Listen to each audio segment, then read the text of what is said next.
12th one, give an example of non-planned expenditures.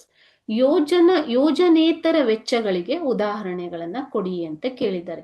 The major heads of non-planned expenditures are civil administration, ನಾಗರಿಕ ಆಡಳಿತ, defence ರಕ್ಷಣೆ, interest payment ಬಡ್ಡಿಗಳನ್ನ payment ಮಾಡೋದು, okay, allocation to states and various subsidies, ಸ್ಟೇಟ್ಗಳಿಗೆ allocate ಮಾಡೋದು, ಹಣಕಾಸುಗಳನ್ನ ಹಂಚಿಕೆ ಮಾಡೋದು, ಮತ್ತು ವೇರಿಯಸ್ ಅದರ್ ಸಬ್ಸಿಡಿಗಳು, ಬೇರೆ ಬೇರೆ ಸಬ್ಸಿಡಿಗಳನ್ನ ಕೊಡೋದು. ಇವೆಲ್ಲ ಯಾವ್ದ್ರಲ್ಲಿ ಬರ್ತವೆ?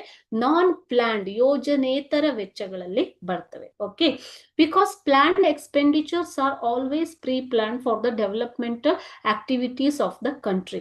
Here, if you take the example of defense, sometimes the expenditures will be more needed, isn't it? So ಕೆಲವೊಂದು ಸಮಯದಲ್ಲಿ ರಕ್ಷಣಾ ವೆಚ್ಚಗಳು ಜಾಸ್ತಿ ಬೇಕಾಗ್ತವೆ. ಅದೇ ರೀತಿ ಹೆಚ್ಚಿಗೆ ಇಂಟ್ರೆಸ್ಟ್ ಪೇಮೆಂಟ್ ಇರುತ್ತೆ, allocation to various states based on the necessities or requirements of the states ಅಲ್ವಾ.